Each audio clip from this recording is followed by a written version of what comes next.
All right. Well, I'm excited. I got my good buddy, Jeff Bender Page. He is, fighter pilot extraordinaire. Bender, would you tell everyone just like a 30-second elevator pitch of who you are, like where you started, kind of what you're doing today? Yeah, sounds good. It's funny because I listened to a couple of your podcasts with my kids in preparation for talking to you. So Ben was like, "What's an elevator speech?" I was like, "Oh, you talk yourself up," to explain. He's like, "You don't need an elevator speech. You need it. Maybe some stairs will do." I'm like, "Oh, it hurts a little bit, Ben." It's kind of true though. So with you, that's where I met you. Obviously, was the first part of the career being a T6 instructor pilot in Columbus, Mississippi. So I was an ROTC graduate initially from Brigham Young University. Wanted to be a pilot, so I got my pilot spot to Columbus. I went through pilot training. It was a great experience. It didn't, as the Air Force goes through cycles. So the cycles were doing some weird stuff at that time. So we ended up being fakes together in the T6, which was an awesome assignment. Out of there, I got an F-16. Went to B course at Luke, and then got my follow-on assignment to Misawa, Japan, which was, so both those assignments, the one in Mississippi and the one to Japan, were not what I had envisioned in like my dream like pilot career. Right. But both ended up being pretty amazing assignments. Misawa, which just, I couldn't have asked for a better place to learn to be a fighter pilot and to deploy for the first time, to go through an instructor upgrade, all those things. I mean, it's a challenging environment. Pretty unique as far as where it's located in Japan, let alone in the world. So it was an awesome experience. And then followed that up, rejoined you back at Shaw in South Carolina, where I spent my last 3 years of active duty, flying Block 50s there in the Gamblers. Jumped out of the active duty into the reserves. Spent a year doing part-time reserves there at Shaw, and then I flew for Delta for that time to try to set up the bridge between military career and then what was going to happen after the military with the airlines. And then I timed everything pretty well, accidentally, of course. I went back to an active assignment to transition over to the F-35 right before COVID-19 kind of swept the legs out from underneath airlines this past spring. So I was able to get back to a full-time job in the Air Force up at Hill Air Force Base in Utah, where I am now. And that's what I'm doing now. For the next 3 years, I have orders. So we'll spend time raging around in Fat Amy, as we call her. Well, some people call her. Some people don't like that term, but it's pretty appropriate, honestly. It is what it is, right? No, super humble because you've accomplished a lot. F-16 instructor pilot, F-16 evaluator, now flying the F-35. So you're doing a bunch. And I'll say the funny story I have is, or one of them, because I have many with you, but stands out is when you're Misawa time, right? Like it's always snowing up there and you guys are used to that. Like I had never seen snow in an Air Force airplane. And I remember getting ready for the Super Bowl flyover, and I'm in Minneapolis, and it is just, I'm watching 12 snowplows go down the runway, and I'm wondering, can I go fly? And you were the guy I called to like talk about like de-icing and stuff. And even funnier than that is talking to Blitz, former commander, afterwards. And I was like, yeah, I just ran the de-icing checklist, acting like I knew what I was talking about because I'd gotten it from you. He's like, we have one of those. Yeah. Someone who's been in that for 20 years. So yeah, super accomplished, and I appreciate you joining me here. Something a little bit different today. You and I talked a little bit about, and this is an idea that spurred kind of over the past like couple days. But the feedback from last episode, MEZr's mishap. So if you haven't listened to that episode, you're going to go listen to that, where I went through the Accident Investigation Board's report of MEZr's mishap at Shaw in June of 2020, which resulted in the loss of life. I went back and forth on doing that episode, if I wanted to do it or not. And I actually recorded it twice. The second iteration, it's purely just me going through the accident investigation report, kind of breaking down some of the terms. And I had a few people ask that. It was kind of surface level, and that was intentional. But I wanted to be able to go through it at a little bit deeper level and have someone with a little bit more credibility than myself. So that's why I picked you. But we could kind of go through that accident report and maybe add a little bit of context around it, because obviously it is factual and that's what we want out of those reports. And it's definitely beyond surface level, but I think adding a little bit of context around it would be helpful for some people who are familiar or even unfamiliar with it. So we've decided to kind of dig into that. We'll see where this goes. Again, this is kind of uncharted territory, I think, for both of us, because we definitely know parties involved. So there's a few lines that we definitely don't want to cross. But again, I think there's a lot of value that's in this that we can add to it. So buckle up. Awesome. Let's do it. Yeah, here we go. We're gonna have a lot of angry friends probably. No, Well, you know, I mean, hopefully not. no, I think this overall, I mean, overall, like when I heard about the mishap, obviously there's a lot of questions, and then reading the accident investigation report, we talk about the Swiss cheese model as far as accidents go. You know, all those pieces of Swiss cheese have to line up, and then the hole, you just, you know, shoot the hole, shoot the gap there, so to speak.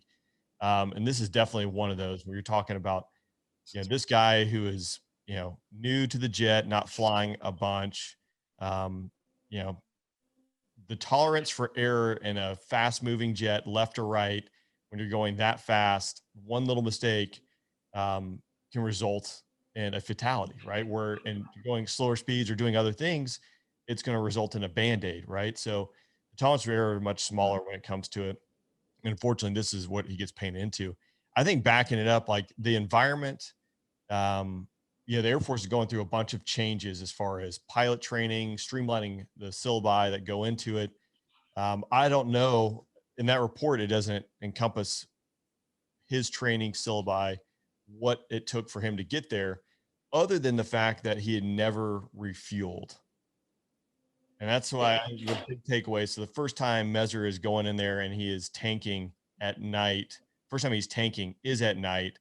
And also in here is COVID, right? So the guys aren't flying a bunch. So there's a lot of contributing factors that kind of roll into this.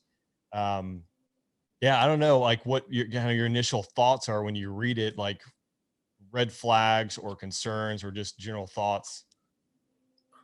Yeah, definitely what you don't get from AIBs, right, is the context of the, you know, the environment that not only him, but the other players in the accident, the commander and the instructor cadre in the squadron.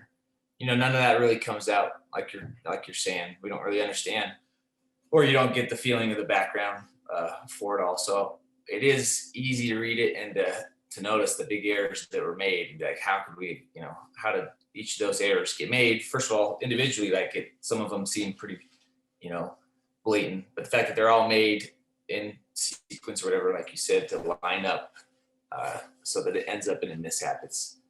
But when you understand the context of it, you know, you can see that honestly, we're lucky, I think, in a lot of ways. This doesn't happen as often as it probably could happen. So I remember when the first pilot came, the first pilot I was aware of, at least, I was working in the OGV shop. So the operations group commander has a stand eval.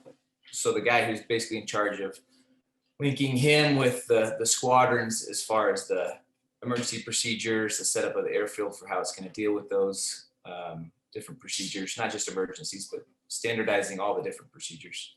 So when one of our new pilots came, I'll say, yeah, sorry, what'd you say? You're doing all the check rides for those listening. Like, I mean, you kind of downplay the OGV role, but you're the guy who's setting the tone. I mean, obviously from the commander, but you're the evaluator. Yeah, that's the intent of that position. Yeah, anybody who knows me, obviously, like, what is he doing there? Yeah, that's right. And so we got the first pilot out of B course, and he hadn't done tanking. And so the broader Air Force context this time is there's this very significant fighter pilot shortage. It's been happening for years. They had come up with different task force and stuff on how they were going to try to attrit some of the losses of the experience level leaving the Air Force, as well as how are they going to increase the pipeline to get students through into the fighter squadron. So that's kind of where we are, broad picture in the Air Force. So we're starting to get these students from pilot training or from the F-16 B course who haven't done some of these fundamental things that honestly the CAF, the combat squadrons, aren't prepared to do, like tanking. Like none of us has ever taken the back seat of an aircraft. That's a very specific skill set that only instructors are given in the basic course, you know, at Luke Air Force Base or Holloman Air Force Base. So here we're getting these guys, and they don't have to do it from, a 2-seat F-16. It's not required.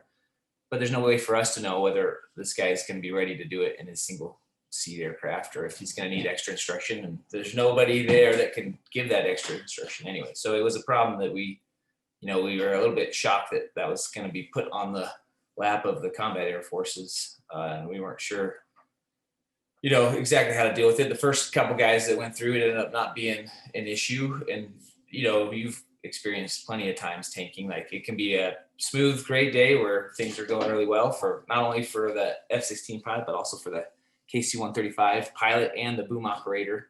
Right. And so it's not, not a terribly big issue. Or it can be circumstances that are incredibly challenging, like weather, bad boom operator, all those things can contribute to that. So it just, like you said, the Swiss cheese model, like the first couple times there wasn't an issue, but in this particular case, as we're going to see as we talk about it, that was actually a significant issue. It didn't directly affect probably the way, or at least it wasn't directly linked to when he struck his left strut. But it definitely played into his mental processing after the failed refueling. So my point being, like, the broad picture of the Air Force is we're starting to rush things, or at least that's the feeling that the CAF has, the Combat Air Forces had, is that we're rushing things on the training side of the house, and some of that slack needs to now be picked up by the combat squadrons, who honestly they're not made to do that kind of stuff. They're not necessarily prepared or have the right syllabuses or syllabi in place to do it. So it brings up some interesting questions.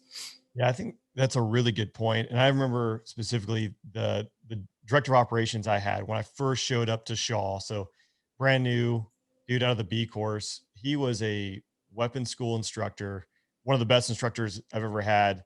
And I think he was like the weapons school instructor of the year, like 2 times in a row. So he knows everything about tactics and how to fly the F-16. And I was sitting in a debrief with someone else, and he's like looking at their tapes, and he goes, "Yeah, I mean, I guess that's like that'd be a pretty new guy thing to do." Like, he was at such a different level, such an advanced level, that the basic stuff. And I could say this, I mean, the same thing. It's apples and oranges, right? But if I had to go teach someone to fly a Cessna right now, and I've done that, I'm like, there's so many things that I don't know about this small plane that I can't teach you, that just are not applicable in the stuff that I fly today. So, yeah, it's interesting that that's been transposed, but it also compounding factor, I think, the tempo of ops, like, that hasn't changed. Is in fact, it's ramped up. And I almost like draw a mirror. So, we had a mishap in our squadron when I was deployed in 2014, and the events leading up to that, to the deployment, everything was rushed. We're trying to get so many people through qualifications. I imagine that had to be somewhat the same scenario here, but magnified with the fact that they're behind because COVID has ramped down flying operations for a few months, right? Yeah, definitely. Yeah, I mean, I remember I was there when you got to Jordan. You ripped our squadron out, so we kind of crossed paths there for a little bit. And I knew Pyro from a previous life, but the same, it's just interesting. I mean, Pyro is a super experienced instructor pilot. I don't think anybody would doubt his capabilities. His path was, going to be probably a very powerful leader in the F-16 community. But I mean, like you said, things happen very fast. The airplanes are unforgiving. Jordan was, an unforgiving environment to fly in, especially with combat operations going on. The airfield was, again, it's not made up to the standard that we're used to in the United States. So there are all these compounding factors that you just can't identify each one as possible. And it definitely becomes much more difficult to do that, like you're saying, in an ops tempo that is, that is rushed or kind of unsustainable. COVID-19, I don't think we really understand yet or have seen all the ramifications of what that did to flying. It's a little bit similar to back in 2012 and 13, I think, when we had sequestration and they started to slow down ops in a lot of squadrons. And it slowed down ops in a lot of squadrons, but that also meant that other squadrons had to pick up a lot of the tempo because we still had to meet requirements, downrange and stuff. So when you start to introduce things like that, the destabilized squadrons, like we just can't identify all the little pieces that are either getting missed or that start to kind of fall to the wayside, and you focus on other things. And so it just creates more and more, little things that can go wrong, that can lead to some of these mishaps. And so Shaw, I think, Shaw has traditionally been a place where the ops tempo can get out of hand, I think, Yeah. in a lot of cases. So at the time, I was just a reservist at the time of this accident. In fact, I left about a month or so after MEZr got there. So I remember him getting to the squadron, chatting in the bar, complaining about his jalapeno popcorn, burning the jalapenos. But we never flew together. But the tempo at the time, it was a great squad. It is a great squadron, honestly. Like, awesome leadership, awesome instructor cadre, very, driven to be very tactical in what they're doing. They're also set to, deploy later that year, so there's a lot of excitement about the future and stuff. But I can't imagine what COVID, the going from that super high energy, getting in a good rhythm of training, and then just stopping it, which Yeah. is what happened, I think. And so guys like MEZr and, the less experienced guys, they don't have stuff to fall back on, experience to fall back on when things are changing and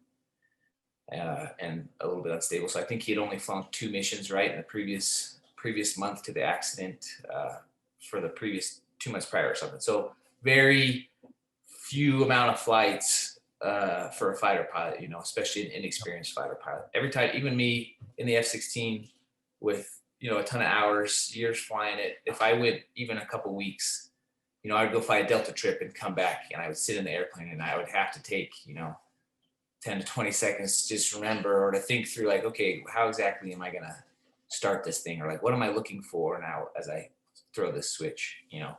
But I had all that experience I could look back on, in the habit patterns. MEZr, guys like MEZr, who are brand new to an airplane, like that stuff just isn't there. And so there's a lot of, you can just, not necessarily that he missed specific stuff or anything, obviously, but it just becomes much more challenging, much more draining, mentally and all that stuff. So I think you nailed it. I think the destabilizing effect of high operations tempo versus like shut it down real quick versus how do we get back to high operations tempo, all that stuff has effects, certainly for, the pilots who are flying in the squadron.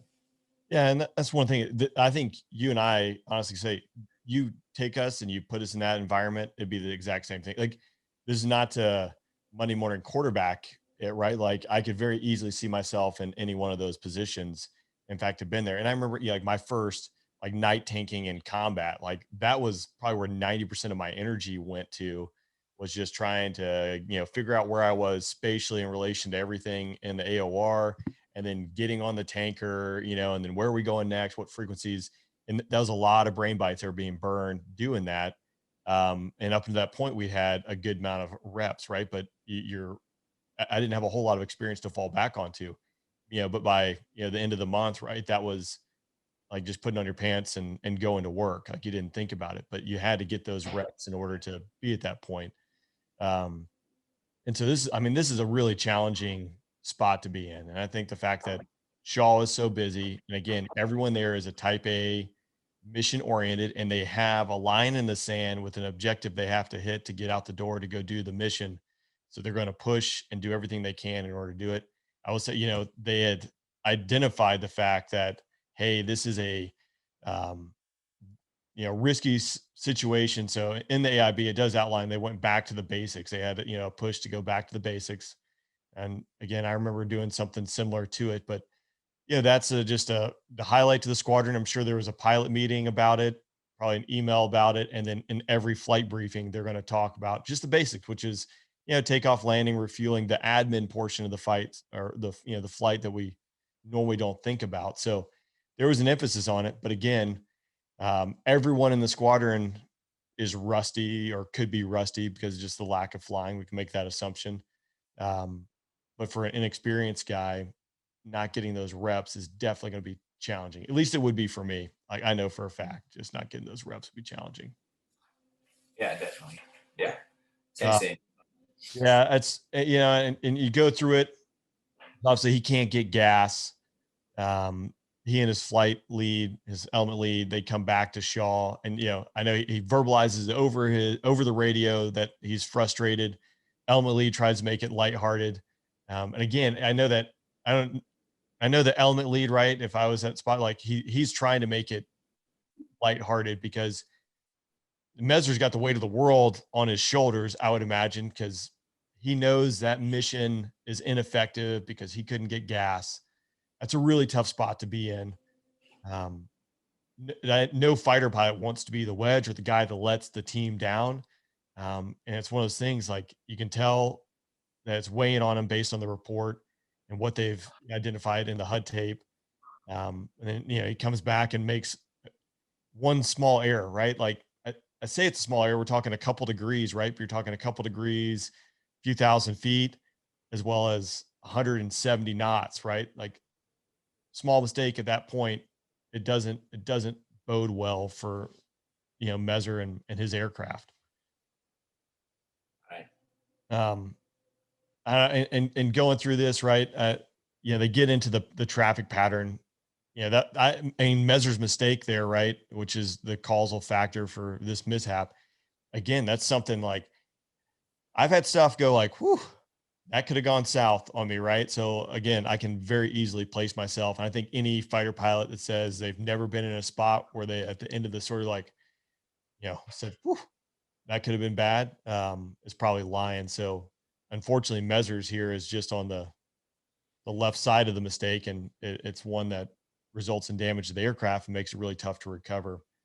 Um, I think then going into, they spend about 30 minutes going through the checklist and trying to resolve this issue. What stood out to me was the F-16 landing gear checklist. I had to go back and look at it, but I remember these from like the EP sims. Like this is a gnarly checklist. It is a long checklist and it is a complicated checklist. You throw it at night, you throw it after the tanking incident. And then one thing is MEZr's knows he's bent metal. So that's got to be just a huge amplifying factor as far as like what's going to happen now, things like, so he's got a lot of weight on his shoulders as everyone's trying to troubleshoot this. I think you make a great point, especially, just even in the traffic pattern stuff, like you're saying that, I mean, every pilot knows, probably every Air Force pilot, because you kind of taught it in pilot training, but in the fighter world for sure, we talk about snowballing mistakes and errors and stuff. And so we don't even know where it could go back to his ground ops. It could go back to the taxi out, the takeoff, something that could happen on takeoff. I mean, there's a lot of little things that could have bothered him and put him off his mental game, just a little bit, stuff that won't come out in the AIB. So as he's getting to the tanker and he's flying information, waiting for his turn to tank, like all these things are kind of compounding with this like difficult situation. And so there's a lot more than just the tanking that's probably weighing on him. It could go back to conversations like he feels a lot of pressure, like you were saying. Like they're on a tight timeline to try to get out the door and deploy. He wants to be one of the guys who's going to go in just a couple short months. So he knows that this ride has to get done in order for him to be MQT complete and like mission qualified to go. I mean, so there's just that context of all that pressure that's on him leads to very easily snowballing your thought processes, right? So like you're saying, like on that approach, he's stable. It talks about the AIB. He's stable on the ILS. Everything's looking really good. He's out of the weather. He can see the runway environment just fine. And so, flying the ILS in the weather is a little bit taxing. So maybe, in my experience, at least, like when things are clearly, a little bit difficult, it's a little bit easier to focus. Like I really need to nail this ILS. As soon as he breaks out of the weather, and again, just going back to me, like I can see, like I would take that like nice Excel, like, okay, I see the runway environment. So maybe I have time now to think about like the things that I've done wrong, now to think about like, oh, this sucks that I screwed up. Like Right. the tanking couldn't do it. Anyway, so he starts to get down, other trains of thought or whatever, but obviously that's not the time to do it. But that's also, the time that happens a lot for a lot of us. And so it can very quickly, like you said, like turn into maybe, we catch it or we've caught it in our past experiences. But this particular time, he didn't catch, that his flight path marker was, too low. And he can't see the details. Obviously, it's night, so he just sees lights, not the height of the lights or anything like that. So I think the snowball effect is definitely something that's going on for him.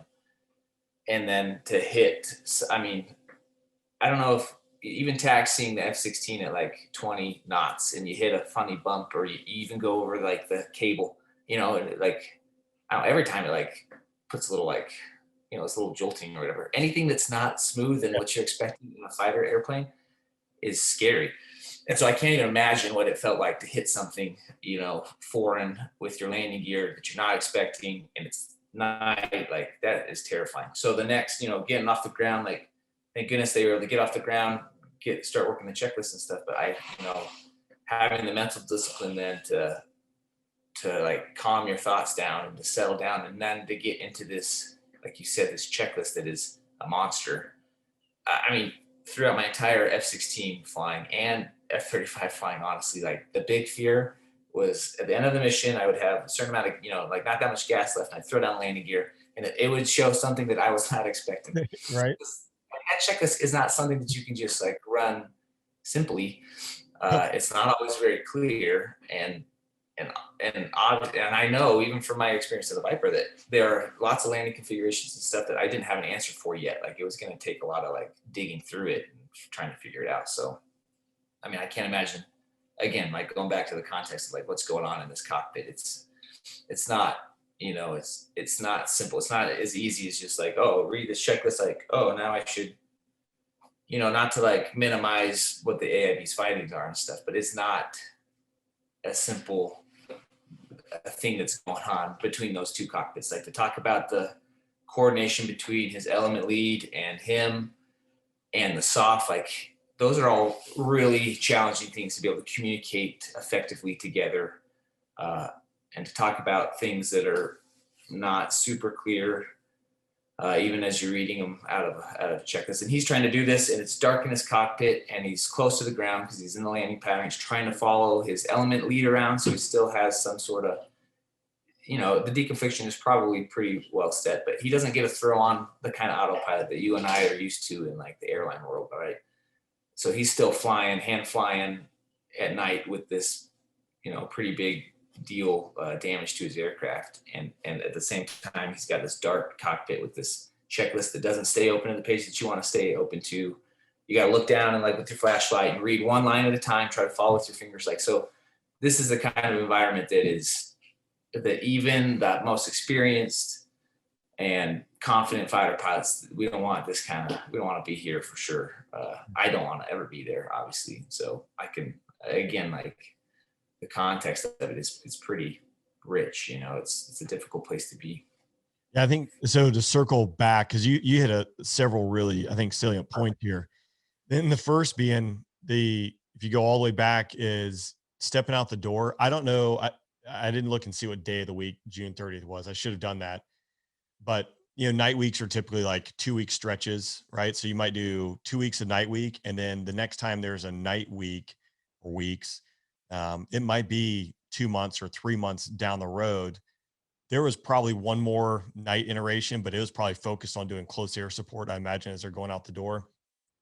So, if you don't get this, right, there's only like X number of opportunities, and usually there's only like 1 or 2 opportunities. And if this sortie doesn't go on this day and it's effective, then there's no other opportunity to do it, or there might be one backup, and then that's going to have a rain or a waterfall effect as far as knocking other people off schedules and things like that. I definitely know there are times like in upgrades where you're looking, you're like, I only got this one day to do it, right? Otherwise, it's not going to happen for 3 or 4 months. So that definitely had to be weighing on them, I would imagine. It's weighed on me before in the past. And then the other point I never really thought about reading this was, yeah, like the F-16 is so sensitive that if you go over a bump, or if you're going at 20 knots, I mean, if you watch it, the nose is just bobbing.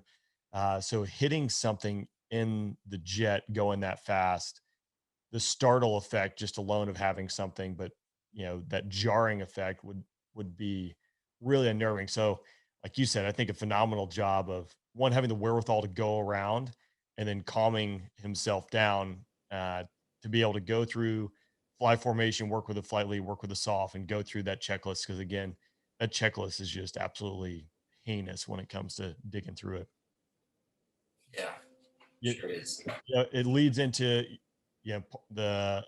some other aspects of it, which the AIB found was the fact that the supervisor flying, so that F-16 pilot sitting in the tower, and there were actually two of them because one was doing an upgrade.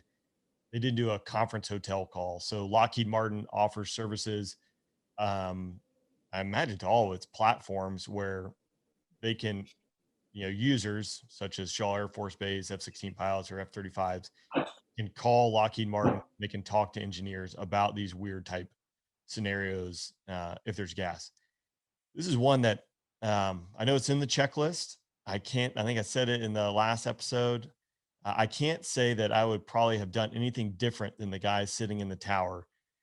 I don't know. I don't know if I would have the wherewithal to do the conference hotel because usually there's just not enough gas. I feel like it's something we like talk about in the upgrade and kind of brush over. Usually it's emergencies that 99% of the time you've had in the sim, you've had in real life, or you've heard about, or you've talked about ad nauseum. So this is one that, again, just it's one more piece of Swiss cheese, right, where the whole lines up. This is, I don't know, this is a tough one too. So obviously, Yeah, this is.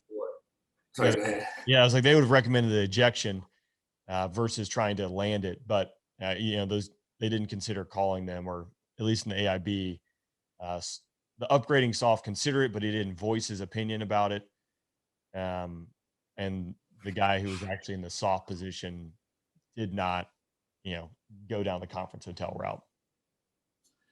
Yeah, so you and I, we've both sat SOF, and this one hits close to home too. Again, these guys are all very close friends of mine. So, and I have sat SOF with them and discussed things like this with them before. And so I agree with you. I don't think I would have done anything differently, which is, that's scary to say something like that, because maybe that would have saved MEZr's life, maybe, I don't know, or maybe not, who knows what could have been different, but certainly the idea of a conference hotel, now I think of it differently after reading this report, though I'm not sure that it would exactly work out the way the AIB kind of hopes it would work out. But maybe it would. Definitely something to give a shot.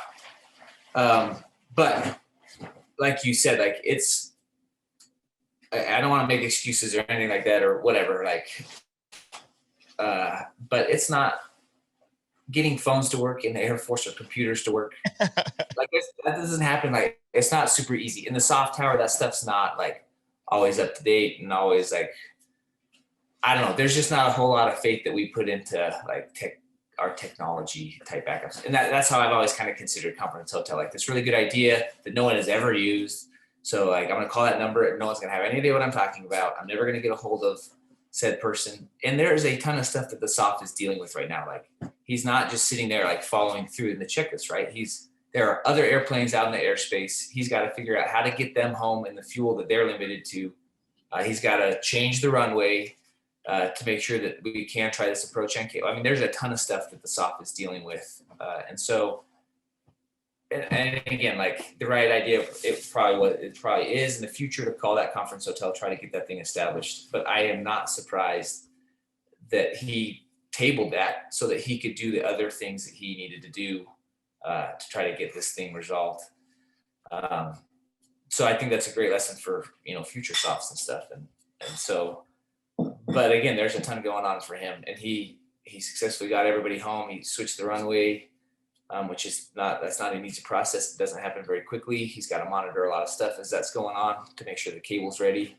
And again, this is all happening at night and not super great weather. So it's not, again, 20 minutes might seem like a long time in an AIB when you read it, but 20 minutes goes by really fast.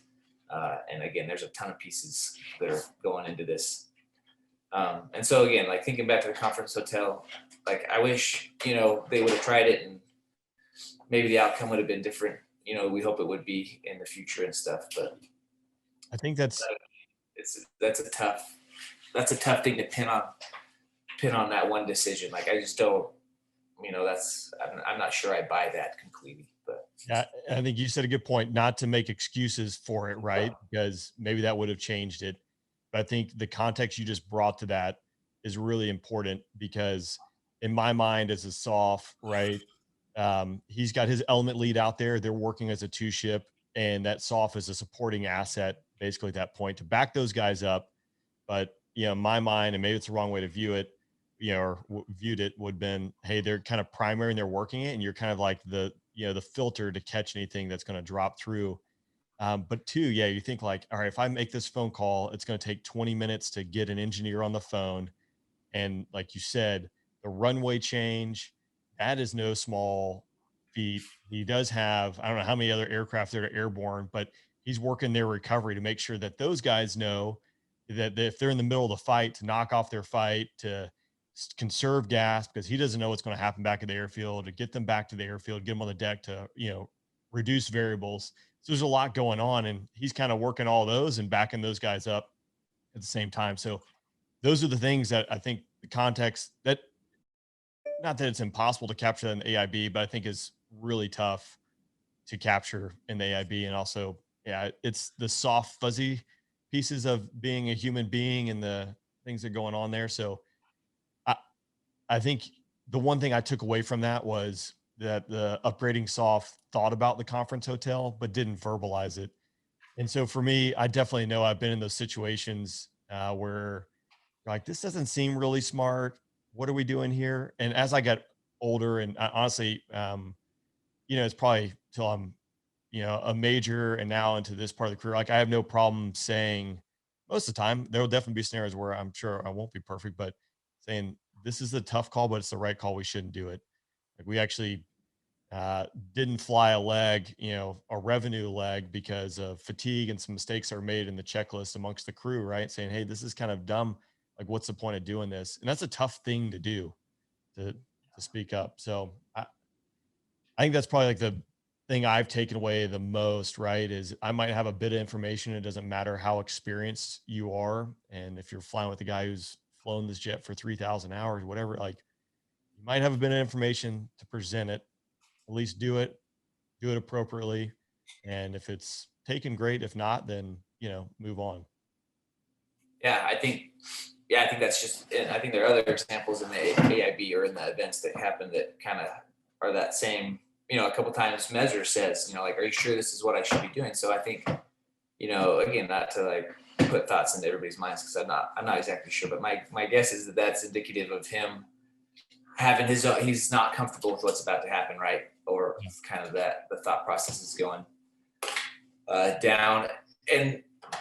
And again, so to provide a little bit of, like, you understand that completely, like I, as a new fighter pilot, you don't want to say, right, like it's a joke in the fighter pilot world, right? You get 3 responses, which is whatever, 2 lead you on fire and save the fat one for me. Like that has its place. Honestly, I think that that's a very important lesson for fighter pilots, Yes. but it's also that translates into, like you said, I don't want to be the wedge. I don't want to be questioning things or like not willing to do things that I'm supposed to make happen, like in the culture of being a fighter pilot. So the backup soft is thinking probably the same things, like, here's a good idea, but I'm unfamiliar with this, environment in the soft tower, so I don't want to get in the way of the soft. MEZr's probably thinking similar things, like, I kind of think that this is like maybe not the best idea, but here are very experienced people who think it is a good idea. So like, what's the limit of what I'm willing to say?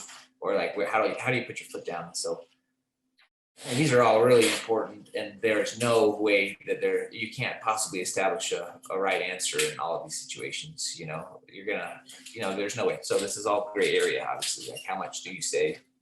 When's the appropriate time to say it? But I think it is important, like you said, more experienced you become, you start to understand that, like, actually it's important that I do speak up, like, and I can, like, and it's, so there's no reason, I guess, that a young guy shouldn't feel the same way that you or I do. Like, I'm willing to like say stuff, and maybe he'll catch, crap for it and get made fun of in instances when, he didn't need to speak up or whatever. But it is important, certainly. And I think, again, that happened multiple times in this accident investigation, where maybe just being a little bit more, I don't know, it's tough. Like I don't do it right every time. Nobody does, obviously. Yeah, it's an art and there's a fine line. I think, it is appropriate for, to lead your own fire and save the fat one for me. There's definitely majority of the time and place for that, right? Where, I mean, brevity is important. There's just not a lot of time to discuss things. But again, it's like where's the line of voicing your opinion or, hey, I think it's like, hey, bring it up, right? And maybe you bring it up in a couple different ways if you really feel adamant about it. Yeah, it's tough. There's no right or wrong answer here. It's just there's not time to have a full on discussion about all your feelings and all your hopes and dreams each and every time. So there's a blend of, yeah, if you think you really got a good point, you need to be a good salesman and sell it really quick. Um, yeah, I don't know. It's an art, and again, there's no right or wrong way of doing it. At least I haven't figured it out yet. Yeah, I agree. And from the perspective of like an instructor, like you've been there too, you want those pieces of information. Like it's not like, I don't know everything. I don't know, the more experience I got in F-16, like it was very clear to me that I was missing a lot of, I did not know probably as much as I should have known. You start to understand all the things that you really don't understand, that you don't understand or remember. Anyway, so that is an important lesson. Like it's the soft, again, I hate to go back and like things like, oh, it should have been done this way. But as a soft, as an instructor pilot, evaluator pilot, you want input, right? So I would encourage, younger pilots, if you have a question and it is like, if it's something, you have to be able to distinguish between something that is vital to the success of the mission or to the safety of flight. Like you have got to voice it up because it's not, I'm not thinking that necessarily as the instructor. The soft isn't necessarily thinking that. Again, he's got a lot of stuff going on. So I think you're exactly right. It is an art form. But the experienced guys don't have all the information, or they're not necessarily processing all that information. So it is important to speak up, throw out the good ideas that you think will be, important to safely completing the mission or Yeah, bringing jets home safe. like you said, maybe the experienced guy is not processing all of it. Definitely been on that side of the coin. Yeah, these are short radio calls back and forth, and everyone's managing a lot of different things going on. Everyone's got a lot on their mind. So I don't know. That's kind of like my biggest takeaway from the soft and like voicing your opinion. And again, it's something that is important to do, and figuring out how to do it appropriately at the right time is something to definitely, I think, take with you and try to hone and refine that. So the worst, not the worst, I mean, the worst part of this, right, obviously is MEZr, it was a fatal result here. But the fact that, when he comes into land, the jet, the left main is not going to support the weight of the jet. He starts rolling, he ejects. So the seat fails, the digital recovery sequencer, the DRS, I think that's there's a lot of acronyms in this AIB, doesn't work, right? So he doesn't get a shoot. That that unit was supposed to be replaced multiple times and kept getting service life extensions. I think it actually showed up to Shaw about a month before this mishap, or it showed up in the month of May before the mishap. And to consolidate maintenance efforts, the seat and the whole jet was going to be cannibalized, become a parts jet, and that's a normal cycle for maintenance. They pushed it off until July. So I think it was going to come, that jet was actually going to come off the line on July 8th. So about a week after the mishap, and everything was going to be fixed. And again, I don't know what what procedures are going to change, if any are going to change with it, but it's a suit. I mean, talk about this is absolutely the worst thing. I never even thought about my seat not working, right? Like I always had that as my get out of jail free card when everything went south. So the fact that that didn't work, obviously is tragic. Yeah. Yeah. I mean, it's the whole line. I mean, this is a tough, all AIBs are tough when there's a fatality. This one's really tough for me because again, knowing the squadron really well and the guys well that were involved, and then now just the seat not working at the end, it's just it's just so it's sad, and you want to be able to, if you could pin like one thing that needed to work, like to to make this all, like, the thing in my mind that is not black and white is the seat needs to work. Like, it's got to work. Yep. Because we're asking fighter pilots to, again, these planes are, I mean, they're flying around it. We do crazy stuff with these airplanes. Like, refueling is something that you and I and other people who have done it 1,000 times, like, you don't even think about. But in reality, the precision of taking gas is like, it's incredible. These airplanes are moving fast. They're in tough environments, and you're touching another airplane to like get fuel from it. Like, it's pretty incredible. And that's just something that we don't even think about, right? That's an admin piece of the mission that is so not simple, but it's just not even close to as complicated as the mission actually gets. We don't even talk about it, right? Yeah. Put your pants on, go to work. Anyway, so that's just to say, like, it is so hard to expect. I don't know how many pages of regulations and guidance and whatever tactics manuals. I mean, there's probably 50,000 pages of instructions that an F-16 pilot is supposed to have read and digested to be able to operate his aircraft. Like, obviously, you and I don't have 50,000 pages of information memorized, right? So in my mind, like, those things, like the seat needs to work, because I don't know it all. Like, I can't react fast enough in every situation. And that's that's why there are seats in these aircraft. Anyway, so to me, again, like, that's the whole thing is tragic, but this part of it is especially sad to me, that, that the coincidence of it should have been replaced, and it was going to be replaced in a couple of days, but it wasn't at the moment that it was needed. Like, that's all, it's just so sad.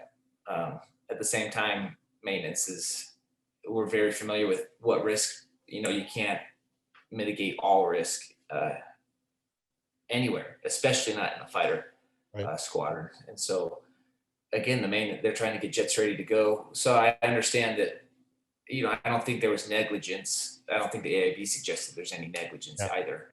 But it shows, like, we are buying risk by not doing, by extending service life and things like that. And we get I think, you wouldn't, if you saw open write-ups in the airplane, like, these things are going to get replaced, like, you wouldn't even notice it, because we do it all the time. Like, that stuff happens all the time. And again, I'm not saying that it's bad, but you're buying risk. Yeah. I think buying risk these are not done lightly. I mean, maintenance is sitting in meetings multiple times a day with leadership, and they're looking at every single jet and every single write-up. They're tracking them. And again, that particular one was probably elevated to a very high level, I would imagine, to have that signed off, to buy that risk. It's like anything, you have to make sacrifices somewhere. You either don't fly, or you fly and know that in the event of something happening, hopefully that's a small percentage, there's a risk that X, Y, or Z might fail. And this is, again, the Swiss cheese model. Like, the stars aligned in a horrible direction, and all these things where the risk was bought with the seat, like, the worst fear came true with it. And it's like, it's just absolutely completely tragic, the fact that it did not work. Yeah, that's an interesting little. The other thing I was thinking about, like, the normalization of deviance. I know this is like the space, was it Columbia, right? And it did like 120 missions, and they always came back with the tiles slightly chipped, right? And then, is it Columbia that burned up? If I messed that up, I apologize. But that was the causal factor, right? All the ice on the launch that was chipping away after 100 and something missions was not an issue, but that was what ended up resulting in it burning up on reentry, because we just kind of accepted the fact that this deviance is normal. So normalization of deviance. And I don't know, this is buying risk in those situations. It's kind of apples and oranges, but it's somewhat related, I think.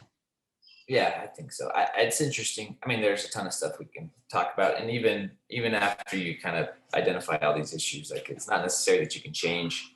Like, if you would have seen that open write-up, it would have been nice to know, if you just think, like, oh, this write-up was open in this aircraft, which means, like, there was going to be a problem with the automatic sequencer, and so you might have to use the handle. Like, that's great information that, it would have been awesome to have known that's what that meant before the sortie, right?